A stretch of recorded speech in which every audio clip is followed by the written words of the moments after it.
ખેડા લોકસભા બેઠક પર દેવુસિંહ ચૌહાણની વિજયી હેટ્રિક। ખેડા લોકસભા બેઠક ઉપરથી ભાજપના ઉમેદવાર દેવુસિંહ ચૌહાણ સતત ત્રીજી વખત સાંસદ બન્યા। હરીફ ઉમેદવાર કોંગ્રેસના કાળુસિંહ ડાભીની સામે 3,55,943 મતોની જંગી લીડથી વિજયી બન્યા।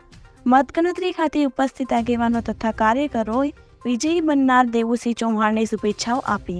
ભાજપ પ્રમુખ અજય બ્રહ્મભટ્ટ સહિત જિલ્લાના ધારાસભ્યોએ કેન્દ્ર પર પહોંચી શુભેચ્છાઓ આપી ખુશી વ્યક્ત કરી। બસ સાહેબ, આજે ખેડામાં ભાજપની જીત। ખેડા લોકસભામાં સતત ત્રીજી વખત ભારતીય જનતા પાર્ટીની પ્રચંડ જીત થઈ। અનેક પ્રકારની જે વાતો ચાલતી હતી એ બધાનું ખંડન કરતો મતદારોનો પ્રચંડ જનાદેશ ખેડા લોકસભાના ઉમેદવાર દેવુસિંહને મળ્યો છે। અમારા યશસ્વી વડાપ્રધાન નરેન્દ્રભાઈ મોદી સાહેબ, અમિતભાઈ શાહ સાહેબ, પાટીલ સાહેબના માર્ગદર્શનથી કાર્યકર્તાઓ જે એકજૂટ થઈને કોઈ પણ પ્રકારના આંતરિક વિખવાદ વગર જે કામ કર્યું તેનું આ પરિણામ છે। અને અમને આશા છે કે આવનારી સ્થાનિક સ્વરાજની ચૂંટણીઓમાં પણ આનાથી વધારે મતદારોથી અમે જીતે વિજયી બનશું।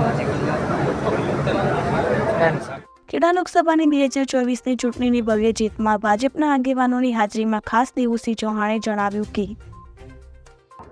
ખેડા લોકસભાની 2024ની ચૂંટણીની આ ભવ્ય જીત તરફ અમે સૌ ભારતીય જનતા પાર્ટીના અતિ મહત્વના આગેવાનોની હાજરીમાં જ્યારે આ વિજય માણી રહ્યા છીએ ત્યારે હું આપને જણાવું કે સૌ પ્રથમ તો હું વિશ્વના સર્વાધિક લોકપ્રિય નેતા, દેશના યશસ્વી તપસ્વી પ્રધાનમંત્રી આદરણીય મોદી સાહેબનો આભાર માનું છું। દેશના ગૃહમંત્રી અને ગુજરાતમાં અને દેશમાં જેમના માર્ગદર્શનથી આ ભવ્ય વિજય મળ્યો છે એવા આદરણીય અમિતભાઈ શાહ સાહેબ, ગુજરાત પ્રદેશ ભારતીય જનતા પાર્ટીના આદરણીય અધ્યક્ષ આદરણીય CR પાટીલ સાહેબ, ગુજરાતના ખૂબ લાગણીશીલ મુખ્યમંત્રી આદરણીય ભૂપેન્દ્રભાઈ પટેલ સાહેબ, ગુજરાત પ્રદેશ ભારતીય જનતા પાર્ટીના આગેવાનો, ખેડા જિલ્લા અને ખેડા લોકસભામાંથી જેમણે સતત આ લોકસભાની ચિંતા કરી છે એવા સૌ સન્માનીય ધારાસભ્યો, જિલ્લાના પ્રમુખ, બંને જિલ્લાના પ્રમુખશ્રીઓ, ખેડા લોકસભાના સૌ કાર્યકર્તાઓ, ખેડાની આ સૌ જનતા, મતદાર ભાઈઓ બહેનો અને ખેડા લોકસભાની ચૂંટણી સાથે સંકળાયેલા સૌ કર્મચારી અધિકારી વર્ગનો પણ આપણે અમે આભાર માનીએ છીએ।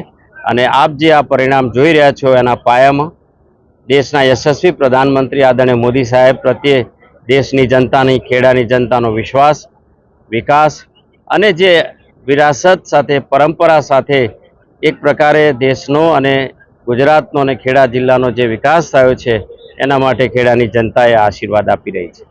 ચૂંટણી પહેલા જે વાતાવરણ હતું, વિરોધનું વાતાવરણ હતું, તેની વચ્ચે પણ આટલા જે મતે આપ વિજય થવા જઈ રહ્યા છો, ખાસ મતદારોને શું કહેશો? મતદારોનો અમે આભાર માનીએ છીએ।